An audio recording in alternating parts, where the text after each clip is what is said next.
Bonjour à toutes et à tous, merci d'être venus à cette première parce que c'est une première aujourd'hui à la maison natale de Clémenceau et c'est un bon moment puisque plusieurs nous l'ont rappelé tout à l'heure, Clémenceau nous a quittés il y a 90 ans et 2 jours je crois. Donc nous allons, les écrivains de Vendée qui ont tenu leur assemblée générale ici au printemps vont lui rendre hommage.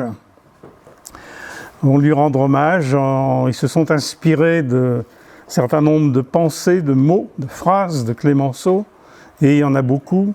Alors c'est vrai qu'on a un peu forcé la main à Jean-François, qui voulait nous imposer, n'est-ce pas? Parce que c'est lui le patron ici, donc il s'était cru autorisé à nous imposer une phrase, mais il a bien voulu accepter, je l'en remercie, que nous fassions dans la diversité aujourd'hui. Donc la Société des écrivains de Vendée est vraiment très heureuse de proposer cette première qui, j'espère qu'il y aura une seconde et beaucoup d'autres après. On a commencé à en parler, on continuera. Juste un mot pour dire que notre société, qui a maintenant 40 ans, compte 130 adhérents.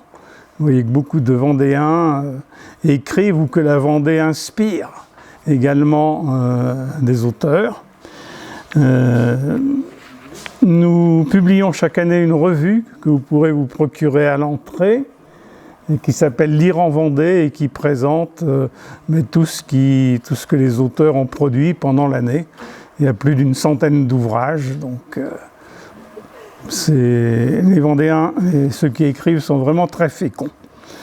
Alors, nous allons donc, et je vais commencer parce qu'il faut bien que quelqu'un démarre, par vous présenter ce que nous ont inspiré des pensées de Clémenceau. Et puis après, si vous voulez, on pourra peut-être après chaque intervention, si vous voulez échanger un peu, je pense que ce sera possible. Donc, ce que je vais vous dire, c'est une pensée de Clémenceau qui figure dans le musée. Vous la trouverez sur un des murs du musée, ici, à l'étage. Et cette pensée, c'est « J'ai vécu du bruit, et voici que j'entends les pas étouffés du silence ». J'ai choisi cette phrase paradoxale et un peu inattendue de Georges Clémenceau, presque un oxymore. On la trouve dans un livre écrit à la fin de sa vie, en 1927, 2 ans donc avant sa mort, au soir de la pensée. Au tout début de ce livre testament, Clémenceau, alors 86 ans. Au soir de la pensée ressemble à une longue fresque interrogative qui s'étend sur 2 tomes et près de 500 pages. Clémenceau s'interroge. Est-ce sagesse ou bien folie que de s'atteler à pareille entreprise? On le sent assoiffé de connaissances infinies et habité en permanence par le doute. Il procède souvent par opposition, fidèle en somme à sa personnalité radicale qui ne fuit jamais dans l'entre-deux. Affranchi du monde et de lui-même, il recherche obstinément cette obscure clarté qui pourrait apaiser sa quête intellectuelle. Tant d'années et de combats n'auront pas apaisé ses questions ni ses doutes. Les dieux et les hommes, l'atome et le cosmos, la civilisation. Alors je l'imagine, Clémenceau, en cette fin d'après-midi d'été devant sa bicoque de Bélébat, assis sur un banc de bois, accoté à la barrière de brande qui contient les genêts. Sa main droite, toujours gantée, cramponne sa canne. Sous l'éternel bonnet de police, les paupières sont lourdes. Elles tombent, comme tombe aussi la moustache. Il écoute le bruit de la mer qui monte doucement. Loin, très loin du monde, Espère-t-il enfin quelque chose de ce silence qu'il entend s'approcher à pas étouffés? Tant de combats, tant de révoltes, tant de colère et de fureur, tant de tumultes et de discours. Ils reviennent en écho quand le soir descend et que tout s'apaise autour du vieil homme. Quels souvenirs viennent-ils le visiter? Sans doute l'acclamation de l'Assemblée nationale, quand ce jour du 11 novembre 1918, il annonce l'armistice.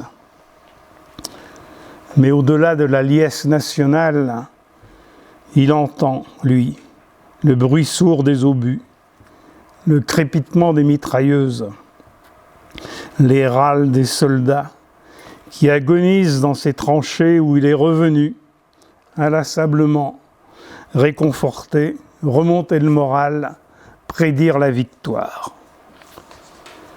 De plus loin, de bien avant, c'était en 1870. Il se rappelle Paris assiégé, l'émeute, le sang et les drames de la Commune. Des coups de feu encore, les duels avec Déroulède, Deschanel, Drummond, quand l'honneur se lavait sur le pré. Et puis le tonnerre de l'affaire Dreyfus, le tonitruant j'accuse d'Émile Zola dans son journal L'Aurore. Résonnent encore en lui les diatribes et la vindicte des joutes parlementaires. Clémenceau dénonce, invective, accuse, et les ministères tombent les uns après les autres. Le Vendéen se souvient du tumulte des inventaires qui ont secoué le pays et sa province après la loi de séparation de l'Église et de l'État.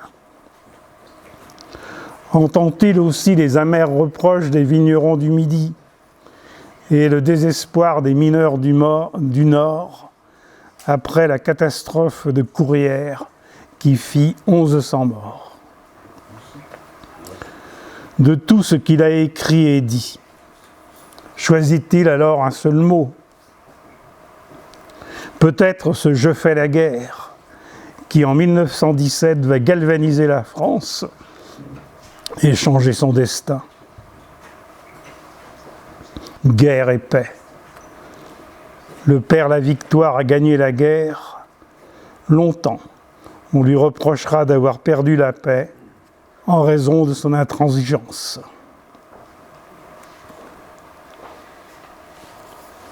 La nuit approche. Clémenceau médite. D'autres images défilent dans sa mémoire. Les vacances à l'Aubrais. Il aime marcher au bord du lait, dans les grands pâtis herbeux semés de genêts d'or, à flâner près des petits moulins très fatigués.